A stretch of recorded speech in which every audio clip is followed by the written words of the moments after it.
We've talked quite a bit on this show about the value of homeschooling, mostly by comparison to how terrible the traditional classroom is and the perils of modern education in general. But is homeschooling really the answer? What are the pitfalls and hazards of homeschooling? Is it even possible in a busy household with working parents? We answer all these questions in this episode of The Rational Homeschooler. If you're liking what you're hearing from us, make sure you subscribe so you never miss an episode. Check out our website, rationaleducator.com, where we present the latest news in the world of education. Sign up for our mailing list by going to the Rational Educator homepage and clicking on the sign up button at the bottom of the page. And let us know what you think by emailing us at info@rationaleducator.com. Here's the episode. Deanna, you are the expert in homeschooling here out of the three of us, and you've spent a lot of time talking with homeschooling parents and even devising homeschool curricula. What can you tell us about homeschooling as an option for parents who are just tired of the current public school system, even the private school systems? What can you tell them about homeschooling as a potential option for them? Well, first off, a reason why parents would homeschool, there's a lot of different reasons. And we're hearing a lot right now. And what we've been talking about is basically the issues in public education, particularly the Marxist ideology that's being indoctrinated. But just to back up a little bit, there are other issues why parents may want to pull their kids from public or government schools. And one of them are safety issues. Came out of Virginia in the last, over the last few months, particularly in the last month, about a young woman being raped in the girls' bathroom. And it's happened more than once. And it's actually not just this one isolated incident or this couple isolated incidents in this district in Virginia. This has happened. And it's not always by a peer from the school. When I was in high school, and this was a long time ago, there was a girl that was assaulted by someone who'd walked onto campus in a restroom on campus.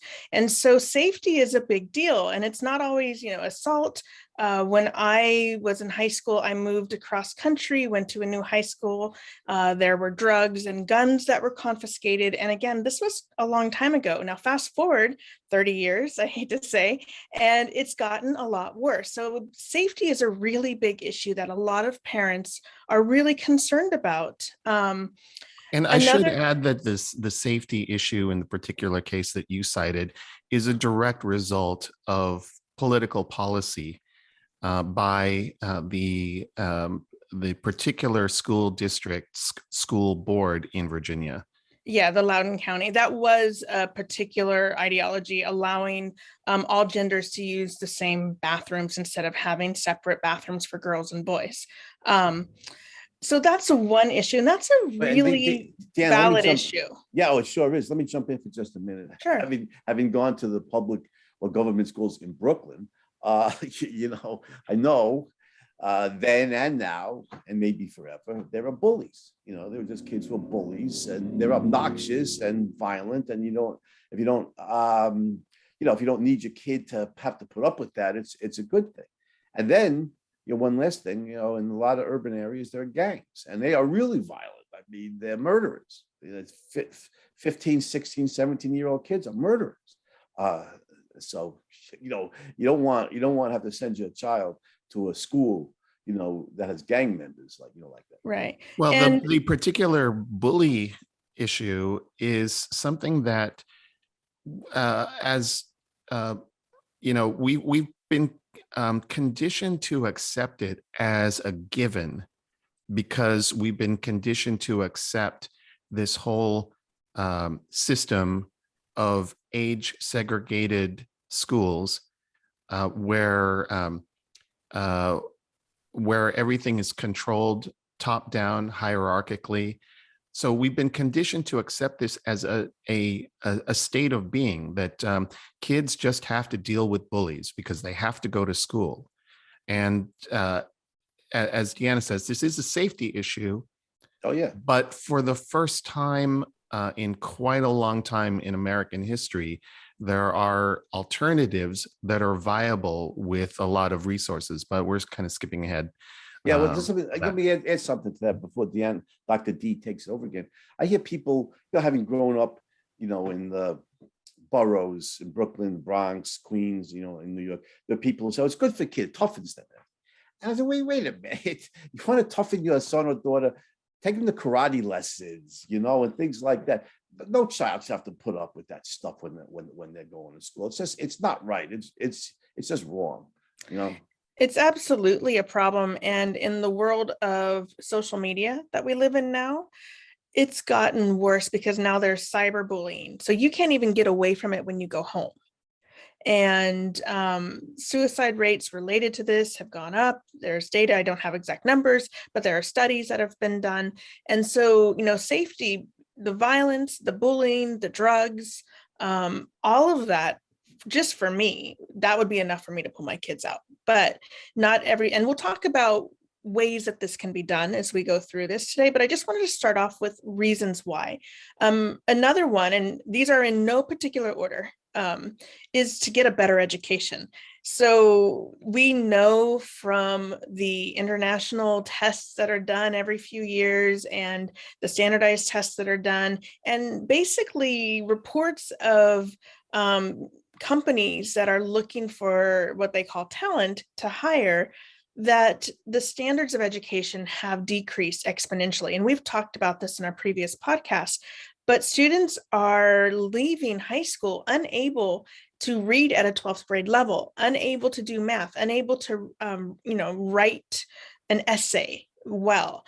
When I taught college, it was shocking to see kids writing on exams on exam day where it looked like a third grade printing in big block letters, no punctuation, and really not couldn't find a thesis to save their life. They couldn't write an essay where they could bring in particular points from evidence that they had used in class. And you didn't, on the essays, you don't have to cite your sources particularly, but you want to let the instructor know that you've done the readings and you retain information and you can make an argument.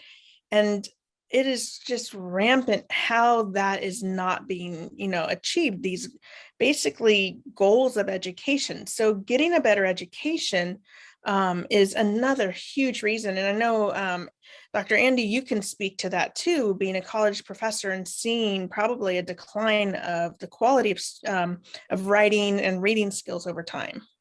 Yeah, absolutely. In fact, I just put up on Facebook, I think about a week ago, the first few paragraphs from the introduction to my, the book I'm working on, Why Johnny Still Can't Read.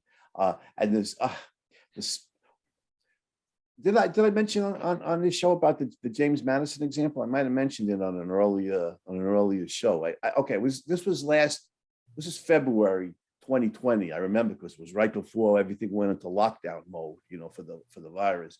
I had 20 students in a college class, all of them born, reared, and educated. I use the term educated in scare quotes, in America.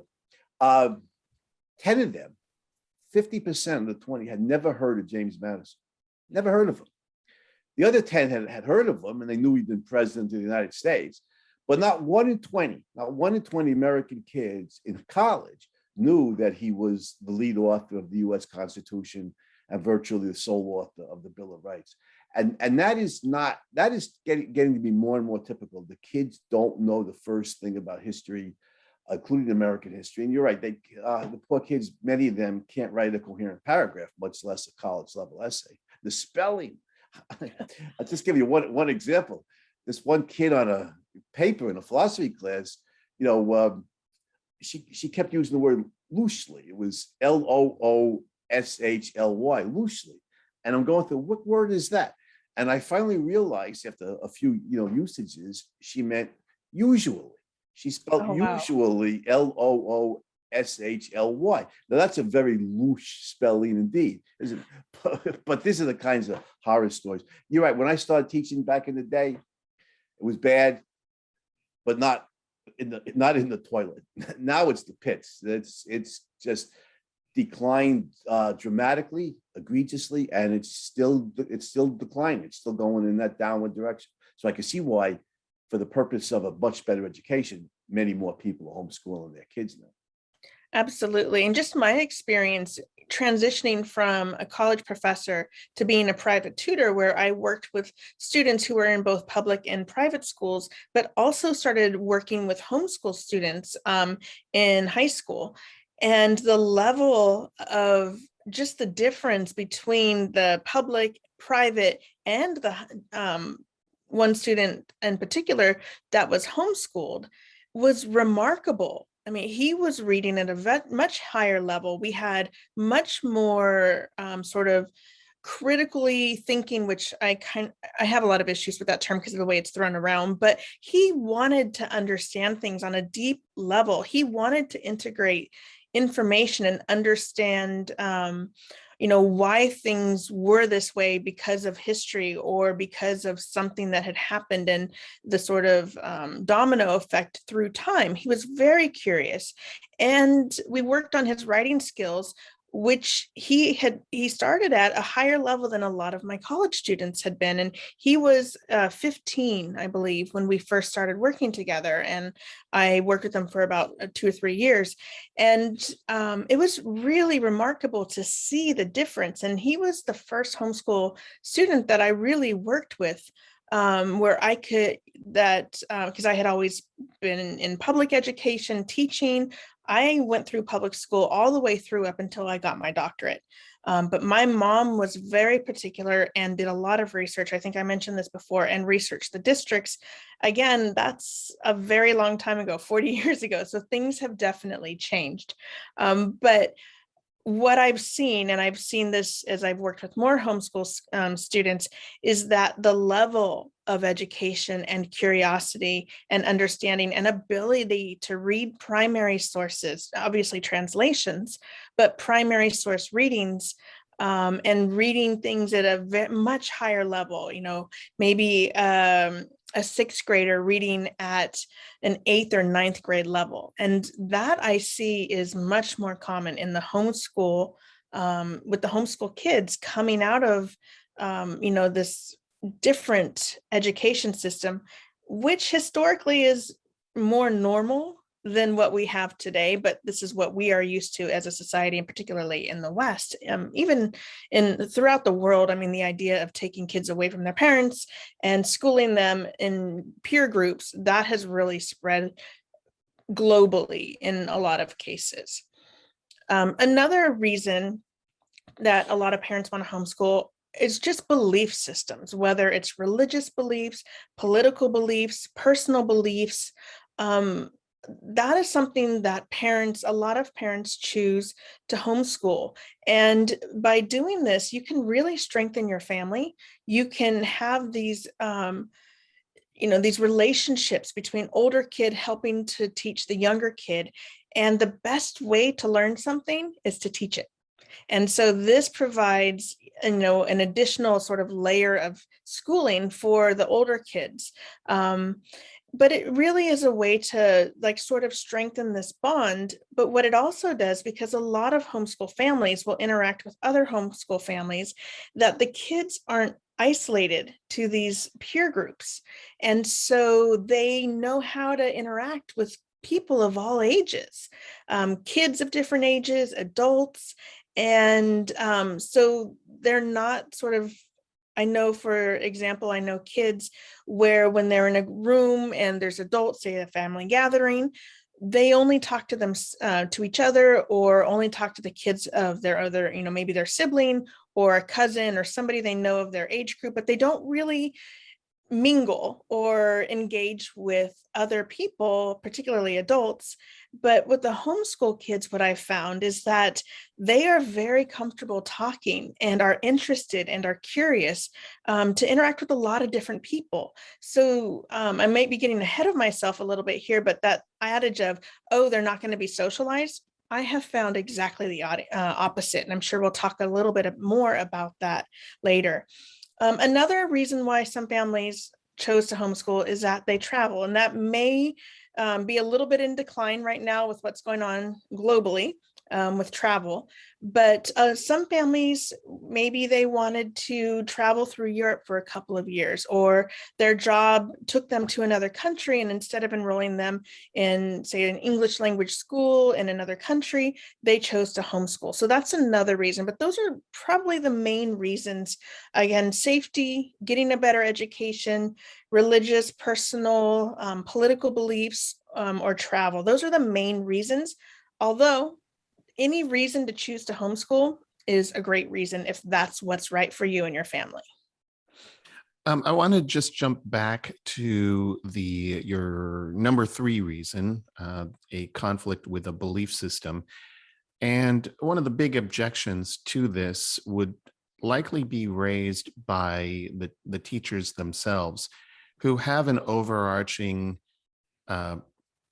idea that they are the keepers of truth, and that any attempt by parents to take children away from them is tantamount to keeping them away from the truth. So there's this caricature of homeschoolers as being backwards flat earthers who are insular and in an echo chamber of their own. And this is one of the big objections that is frequently raised by people in education, in the mainstream education world. So obviously you've had different experiences with this. Absolutely. I mean, there are going to be people who decide for religious reasons they do not want their kids going to government schools, and there will always be people that, may, from other people looking in, may seem weird, or they're really religious, or they're not teaching their kids the truth. My issue with that is that the parents have the rights to educate their children if that's what they choose. It's constitutionally their right. And in education right now, there's so much activism that's being taught at a very young age, and there's so much indoctrination going on. I mean, we're talking, there are classes on social justice math, and this is for elementary school. They're being taught revisionist history. They're being taught that everyone is either a racist or a victim. So none of that is truth. Well, in a lot of ways, your number 3 reason, the conflict with the belief system of the parents, is actually similar to your first reason. There's a safety issue here, and the safety issue amounts to because of the way the education system works and how teachers are schooled themselves. The modern curriculum is directly antagonistic to teaching children the skills and mindset needed to survive as a functioning independent adult.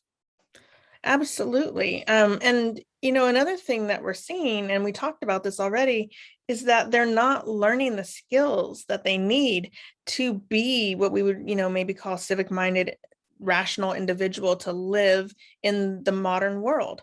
And this goes beyond having the particular skills for a job, but this is having the skills to just think and be able to support yourself in terms of, how do I vote? How do I research something? How do I understand something? How do I get to the truth of something? And these are skills that kids are not learning.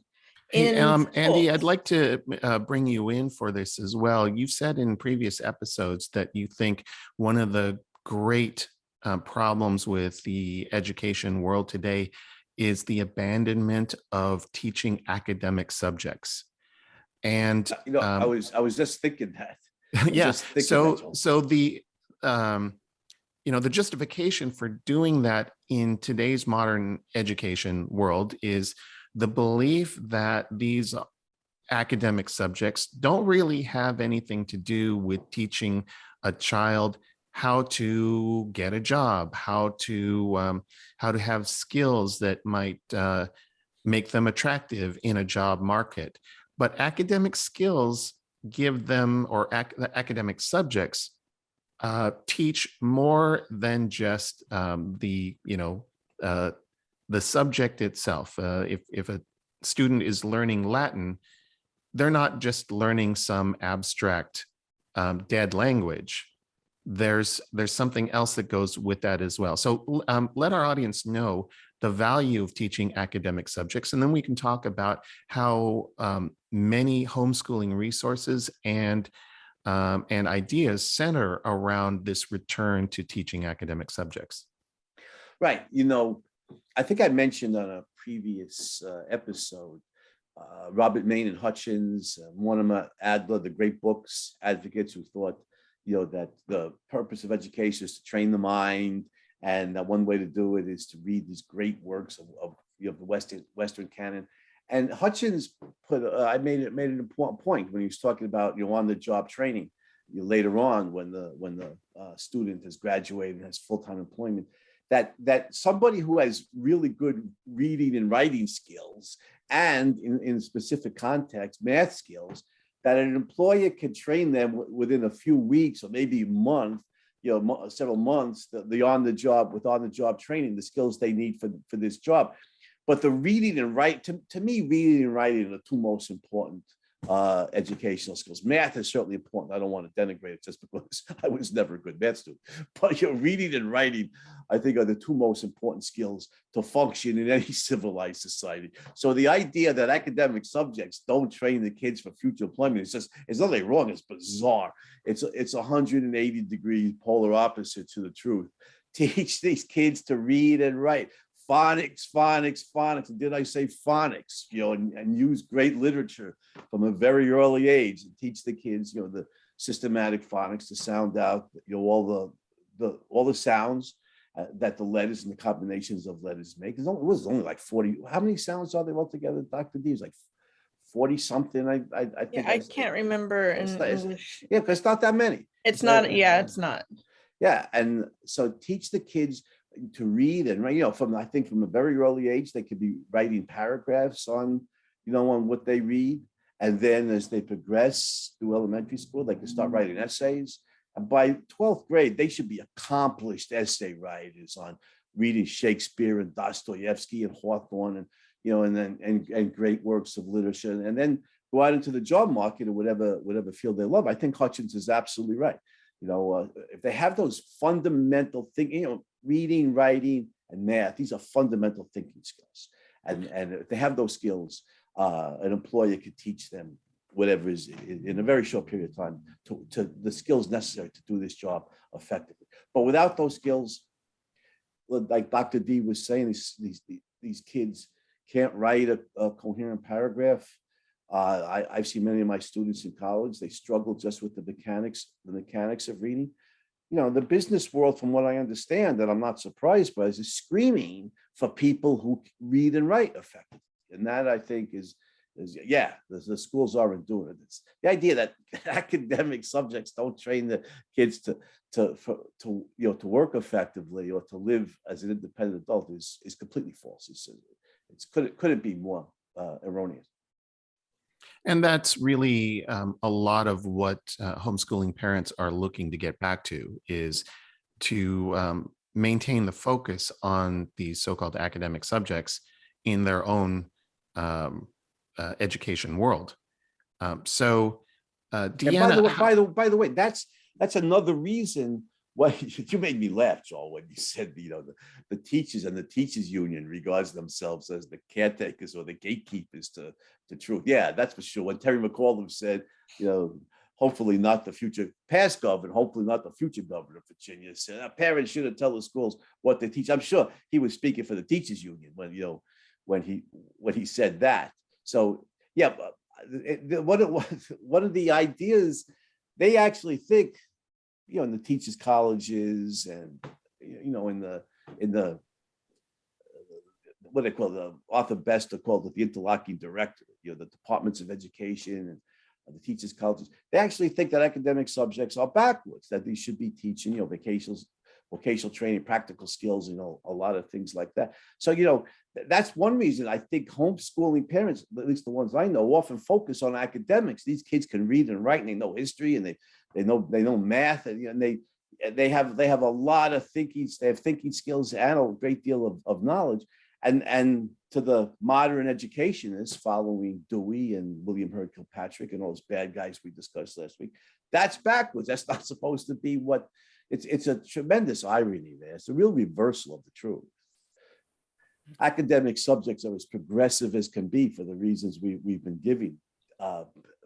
Abandoning academic subjects is what's backwards. And I think that's a lot of, I think what Dr. D, you're saying, a lot of parents do homeschool because of that reason. They want academics, and the professional educators often regard that as backwards. That's just a crazy assessment. A lot of parents are also doing what we would have seen 200 years ago, what I call like pre-Prussian system, the PPS. They're giving kids books of poetry and rhymes, and they're remembering and memorizing them as little kids. And then they're going out in nature and they're looking at butterflies, or they're looking at snails, and they're learning about insects, and they're learning, this is called that. And basically they're just getting tons and tons of information put at them, and they're remembering. And that's the best way for kids to learn when they're young. I mean, talking first, second, third grade, kindergarten, first, second, third grade, those age groups, because then at those ages, they can't think in these big abstractions. All they can do is learn as much information. And then as they get older, I mean, this is the Roman trivium, right? When they get older, they can start putting this, knowledge to use a little more. And then by the time they're teenagers, they can start connecting a lot more and thinking in abstractions, and then maybe understanding on a much deeper level how the world is sort of interconnected, or how history has unfolded over time. And they know what questions to ask because they have all this basic knowledge. And in schools now, these kids in first, second, third grade are being taught, that they're either a victim or an oppressor. They're not getting all this information. They're not being given Paul Revere's Ride to memorize like I was. Where and then when they learn about that in history, they remember the poem and it clicks, and that allows their brain to grow over time. And that is a huge thing that's missing. And what I've seen with homeschool families is that's one of the main things they do, no matter what method they're teaching or using or curriculum they're using. That idea of letting kids be curious and learn as much as they can when they're little and they're younger. I can't think of a homeschool family, and I know of a lot that hasn't used that model. You're probably familiar with that book. What is it? The Well-Trained Mind. Mm-hmm. Was it Jessica Wise and Susan Wise Bauer? Yes, Susan Wise Bauer. Yeah, and I think it's very. I've only browsed through it. I haven't read it, but it looks like it's very, very classical. Absolutely. And that I get the impression a lot of homeschooling parents use that book. So I don't know if you would recommend it or not. I would. And there's also, the sort of Charlotte Mason, her ideas come forth in a lot of homeschool curriculum, and it is this classical approach. Now there's, and we can talk about different approaches. I don't know if now's a good time, but there's the sort of classical approach to homeschool, and then there's the unschooling approach to homeschool. And the unschooling approach to homeschool is that you don't necessarily follow these rigid rules where, okay, first grade, we're going to learn this because that's what kids in public schools are doing in first grade. It's a lot more loose. And it's a lot more let the student engage their mind in what they're very curious about. So if you have a kid who's really interested in science, then you just let him go deep dive into science. And through that, he'll learn reading.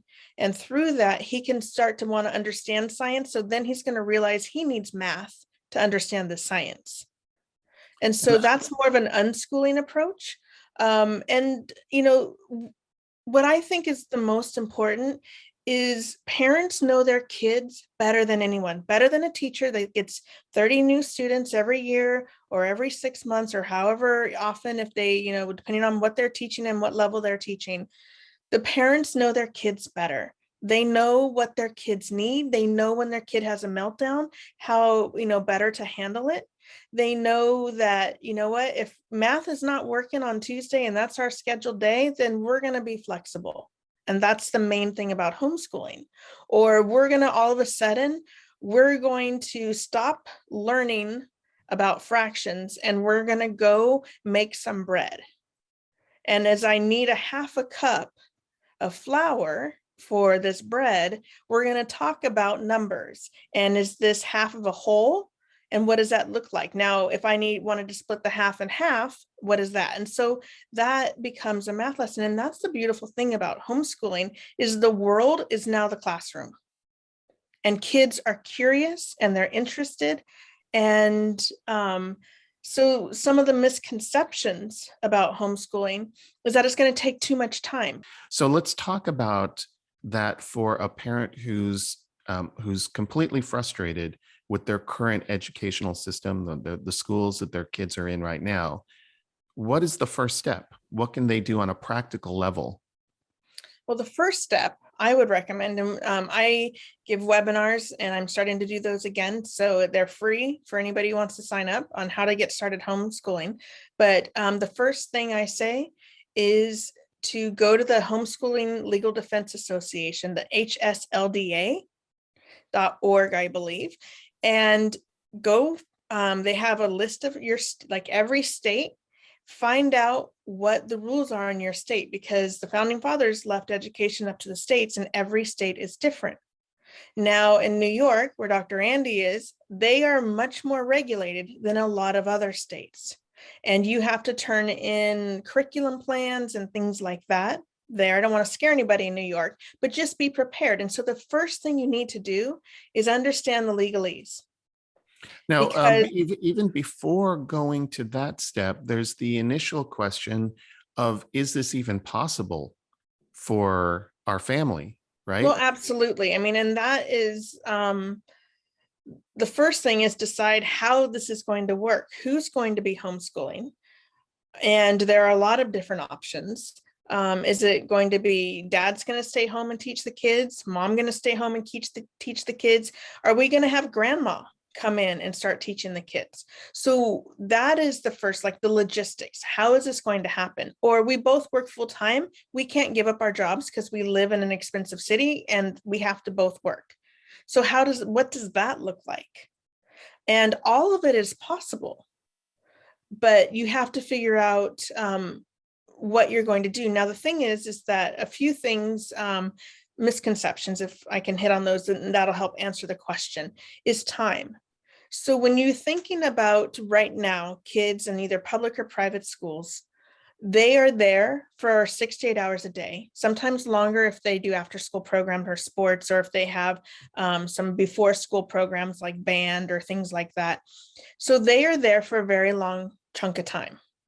It does not take that long to teach your kids.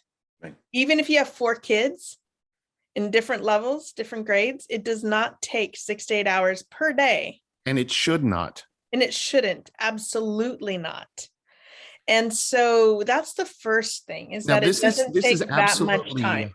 This is absolutely revolutionary as a thought to a lot of parents, even a lot of kids, because of the world we live in.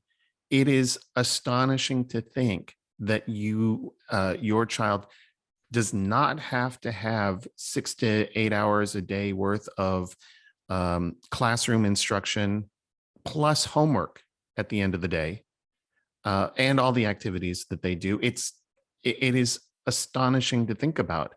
So how do you speak to that?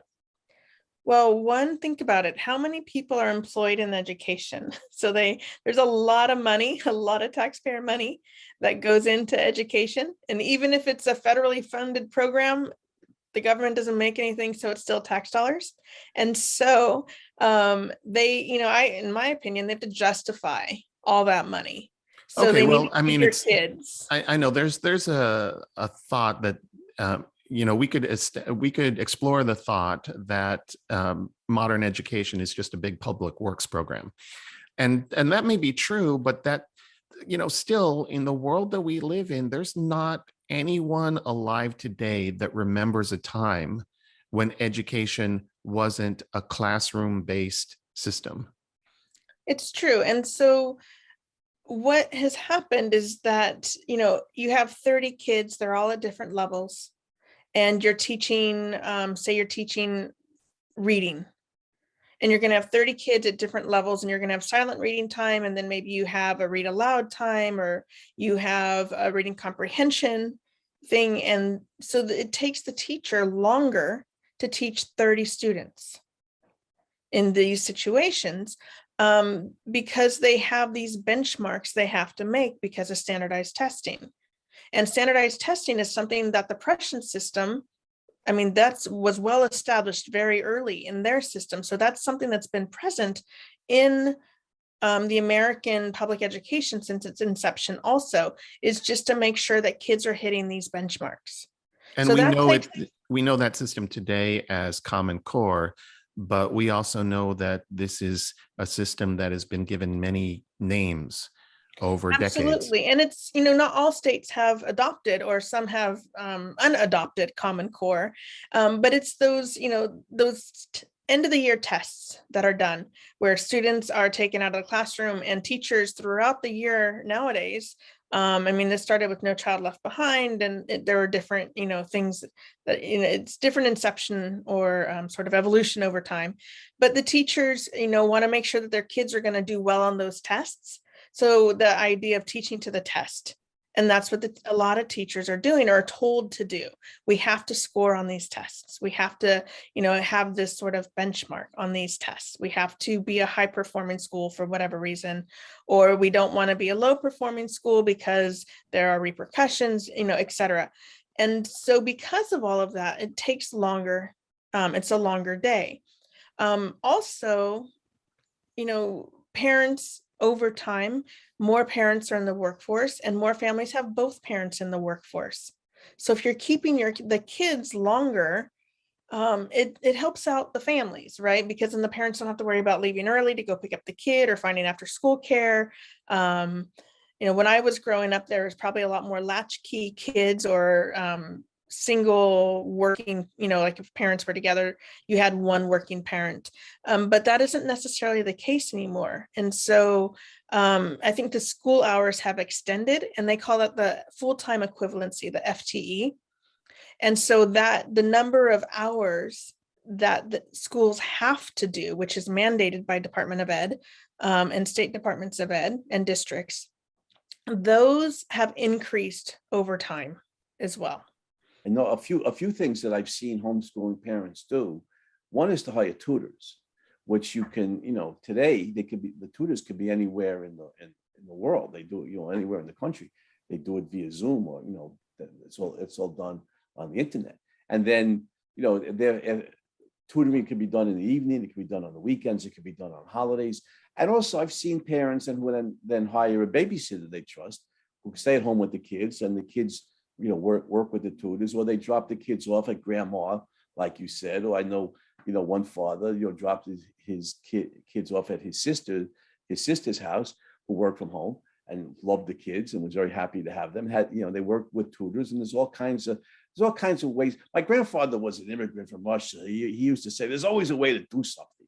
If you're really determined, you could find the tutors, and you could get a babysitter or somebody to watch the kids while they're working with the tutors. And I'm a tutor, and I know Dr. D is also. I want to make one point for tutors. I think I mentioned this before. The teachers in the public schools have taken a lot of education courses, and they don't know as much math as math majors do. They don't know as much literature as literature majors do, because they're taking a lot of ed courses. But if you get tutors who's a grad student and getting a PhD in chemistry or in math or in literature, they're steeped in their subject matter. They know that subject much better than high school teachers do, or certainly the elementary school teachers do. And as graduate students, they're probably starving, so you could get them inexpensively. So I think tutoring and hiring a babysitter It's the expense starts to add up for parents, I understand, but it's probably less expensive than sending the kids to a private school. And the education is much better than what they're going to get in the Well, I government. want to jump in here and say that I am right now feeling the outrage from parents who find the prospect of hiring babysitters impossible at any price, given the world we live in today.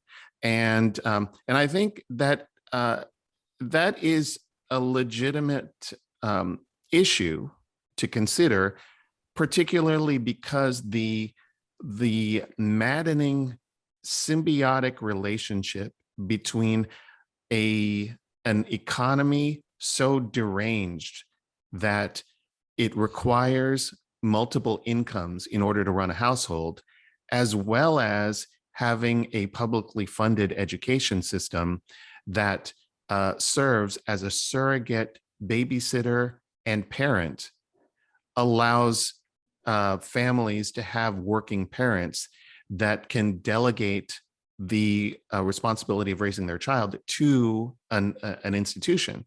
These are all interlocking issues that make it difficult to consider whether to withdraw your child from the current educational system. So Deanna, what do you know that parents have done to try to address that? So there are a lot of things. There's a lot of anxieties that come out, and the time thing and the affordability thing is a huge one. And one thing I've also heard is that a lot of parents are saying, I'm not smart enough to teach my kids. I can't do it. I'm going to pull my kids out. They're in 8th grade. They're already doing math I don't even understand anymore. And so all of these things, if you want this bad enough for your family, you can overcome it. So there are homeschool co-ops all over the places, even in rural areas. They are some that are secular. There are some that are religious. There are different, farm co-ops where kids can go and learn, working on a farm. So there are a lot of resources that didn't exist 20, 30, definitely not 40 years ago. And so there are groups of parents that get together and form their own co-ops. So, hey, I was a literature major in college. I can teach literature. Your husband's an engineer. Maybe on the weekends, he can teach all the kids math. And so I think the first thing is to get this mindset that it doesn't have to be from 8 to 3 every day. Just that is something that's really hard. It's so just culturally part of our system and our life. That throw that out the window. You don't have to do everything yourself. Again, hiring tutors is difficult. It's expensive. And maybe you're not at that point yet. Maybe you need to figure out how to get there. Then, Khan Academy is great for math. There are a lot of things that you can learn on the internet and good sites. There are, very affordable phonics programs if you have young kids on the internet. And so YouTube has a wealth of information for kids, particularly what if they want to learn violin? How are you going to afford a violin teacher if you are trying to afford just curriculum for everyone? Well, you know what? YouTube videos. There's so much you can learn. Now you're going to want to vet them, obviously, but there are so many free resources available to help you teach your kids. If you have to work full time, get rid of that idea that kids have to go to school that 8 to 3. You can teach them in the evenings and on the weekends. They can, maybe you can find other families that want to homeschool and you can figure out some sort of, childcare. If you want it bad enough, there are ways to do it. You just have to sort of definitely start thinking outside of the box. And one of the main things that I try to cover in the webinars that I do is to talk through these anxieties and look for solutions with parents, because every situation is going to be different, which kind of is a reason to homeschool to begin with, because every family, all kids' needs are different. And when you put them into these one size fit all, even private school, they still have the same not the same, but similar accrediting bureaus that all report to the Department of Ed. They're all going to be doing the same thing with diversity, equity, inclusion, which is just Marxism in a cape, like in a veil, right? It is Marxism that is being taught. If you do not want your kids to do that, private school is not an option anymore. They have accreditation bureaus that are pushing this stuff too. And it's becoming more and more prevalent. It's coming straight down from the Department of Ed. All of these guys go to the teachers' colleges. That's how they get there. So the entire system is corrupt. If you want your family to not have to deal with that, then you've got to think out of the box about, how am I going to homeschool? Maybe I can get a couple other families who we've talked about it and we've dreamed about it and we've wished about it, who live near me, and we can come together and form some sort of co-op. And maybe we can find other families.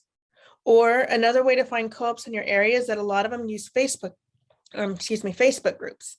And so you can just go on Facebook and search homeschool co-op near me, and they're likely to pop up. And you can, ask to join them. A lot of them have, questions for you to answer to kind of keep people that, they don't want in there, maybe people who don't have kids or people that are trying to sell them something.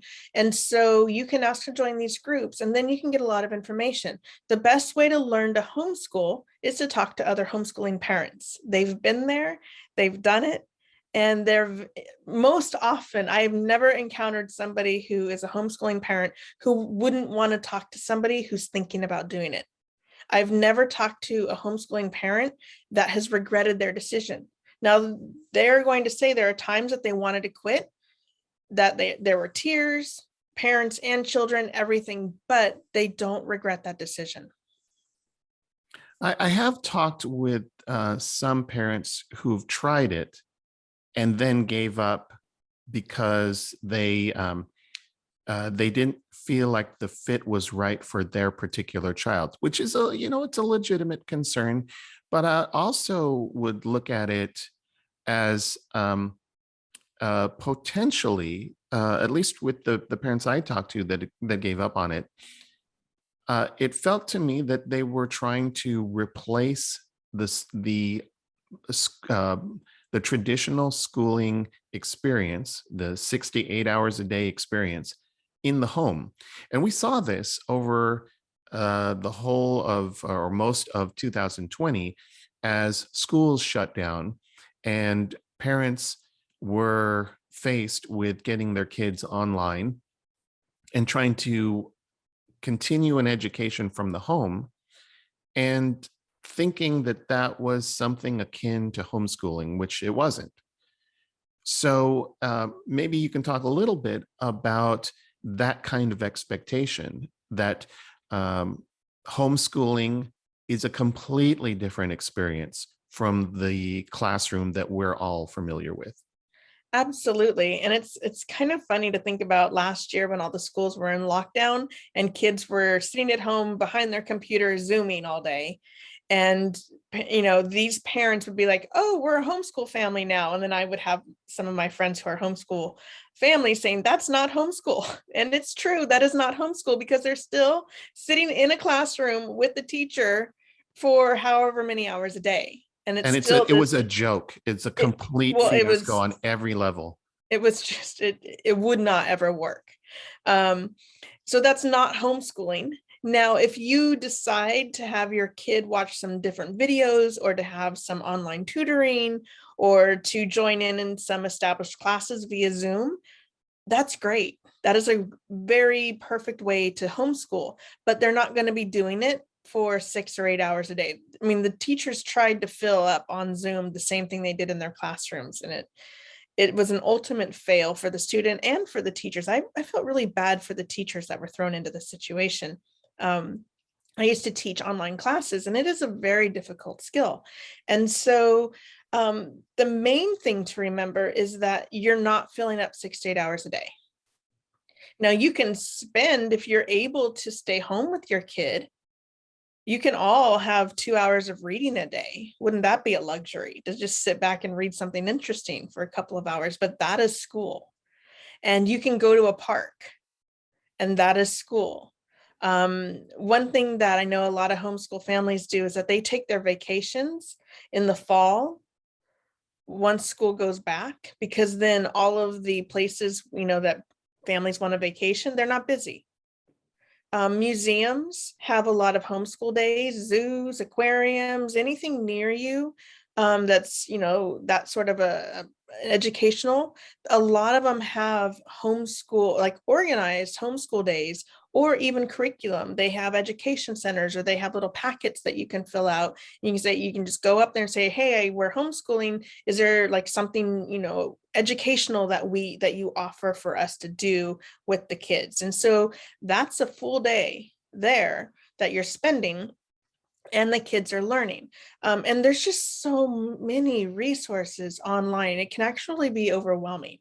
It is the case that, again, I found that a lot of parents who've given up on the experiment are of the belief system that they're, the reason that they are trying to fill the same number of hours per day that their child would have in a classroom is the same reason that drives the structure of the classroom itself. And that is that the child student is simply an empty vessel to pour knowledge into, rather than a potentially thinking and creative individual.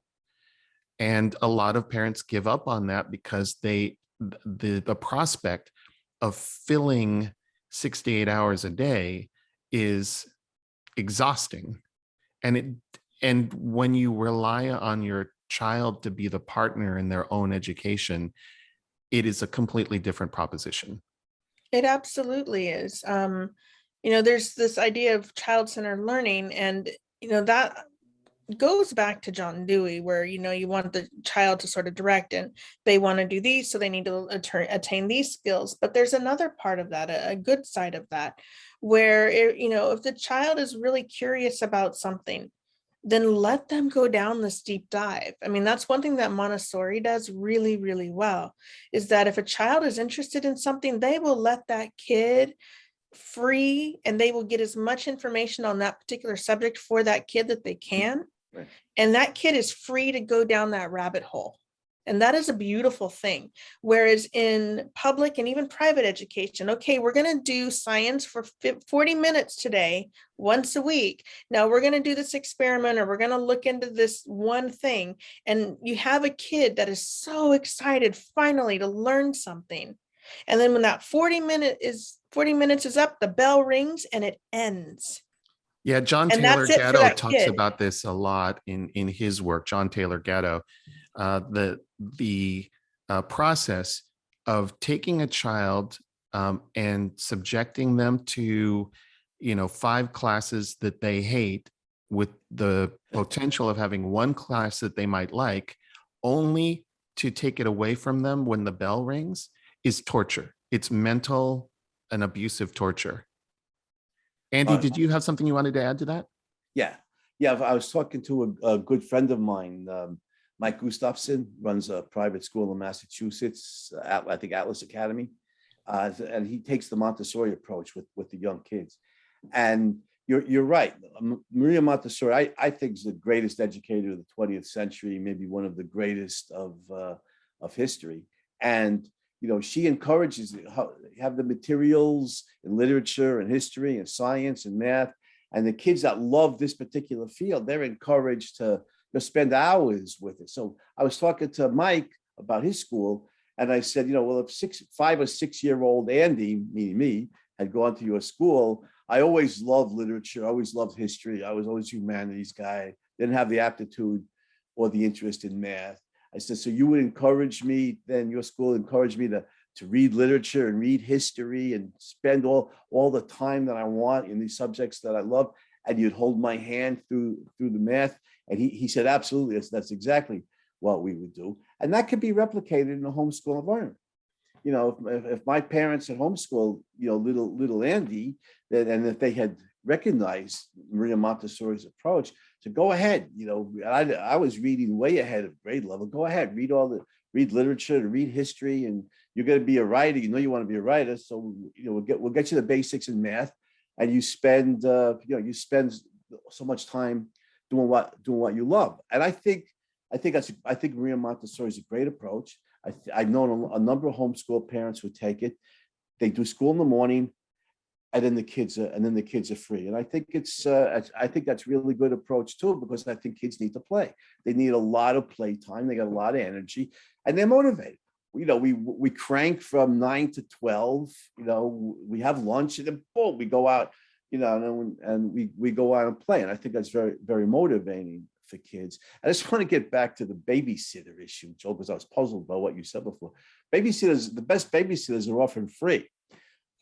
Grandma and grandpa, my brother or sister, my close friend who works from home, who loves the kids. And then, you have the babysitters, and you can hire like I said, the grad student tutors could get relatively inexpensively because they don't have a job and they're experts in their field. So I've seen homeschool parents do it, and it works. But anyway, I love Maria Montessori's approach. Encourage the kid to go after, pursue the subject they love. And I like the no homework approach. If I was running a school, we crank on these academic subjects for a few hours a day with a lot of built-in playtime. And the only homework would be in the literature class, because we're going to start studying Macbeth next month. You need to read Macbeth. Other than that, there would be no, I wouldn't have any homework. We do the work in class in like 3 or 4 hours a day, and then the rest of the day you go play, do what you want. I think it's a good approach, and I think it's motivating for the kids. Well, we have definitely opened up a lot of different avenues, and hopefully inspired some people to at least consider this approach to education. But I know that we haven't answered all the questions. So in the course of this podcast, I'm sure we will be coming back to this. Just to wrap things up here, Deanna, there are definitely issues of accountability that are wrapped into this, particularly with each state. So just to wrap up on this conversation for now, what are some of those issues that parents need to think about in terms of accounting for their child's education? Again, that's going to vary by each state, and there's a big variance. Most states are, it's actually pretty easy. The first thing is that you have to file a form with the district and to let them know that you're going to homeschool, and that's because there are truancy laws. You can't just keep your kids home from now on. You'll likely have someone knocking on your door wondering where your kids are, and you may find yourself in a bit of trouble. And so the first thing is just to follow the forms. That's why I recommend the Homeschool Legal Defense Association. They have all of that information on their website. And it's an organization that you can join, that if you have run up against any legalese, particularly with the state, I know in some areas, when you file that paperwork with the district, they're going to give you some hassles, and they legally are not allowed to. That is your purview as a parent to take your kids out into homeschool. You just have to follow the right steps to do that. The next biggest thing is know that you're going to have to be flexible. And the first 2 months are probably going to be awful, but that's okay, because you are learning, and your kid is learning, and you're learning how to interact with each other, and you're trying to figure this out. And that's perfectly normal. So the main thing to get started, or even if you're just thinking about it, I really recommend trying to find some other homeschooling parents in your area and talk to them. Have them help give you some advice, help guide you, get you in the right, help you find the right forms and all of those things also. I'd also like to add that homeschooling as an alternative way of educating children is coming under increasing attack, and will become even more attacked in the future. We know that this is a direct and existential threat to the current educational model.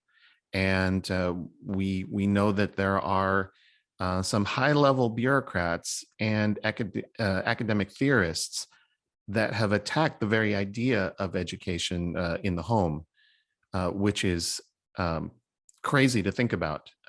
But nevertheless, it is headed in that direction. And as homeschooling options become more and varied, it takes away resources from the existing order. So is there anything that we can say to parents to steal them from that coming attack if this is a road that they want to go down? The best thing is that you have the law on your side. So even if you're getting attacked, even if the school district is giving you a bad time, you have to think school districts get paid per student. That full-time equivalency, that's how they get paid. So if you take your kid out, or if you have 4 kids and you pull them from the district, those are 4 less students that they're going to get paid for. So they have their own interests in mind. Now they may say, you can't do this, your kids need better, blah, blah, blah. But really they have a different interest. They are trying to get the most money that they can. Because again, and this is across the country, schools are paid per student, which is why when you have neighborhoods that kind of go through these cycles where maybe there was a lot of younger people with younger kids, and then as they get older, the kids grow up, they move away, and then you have less younger kids, and so you start seeing schools close, and then schools in other areas where there's new development, they'll start opening. Schools go where the kids are because there's the need, but that's also where they get paid. So you definitely have the law on your side. And again, HSLDA, I'm not affiliated with them at all, but it's one of the best resources that I've personally found online. And they can, there's a lot of information there on how to deal with different situations that might come up. And so I guess in one way, maybe just growing a bit of a thick skin and know that you have the moral high ground.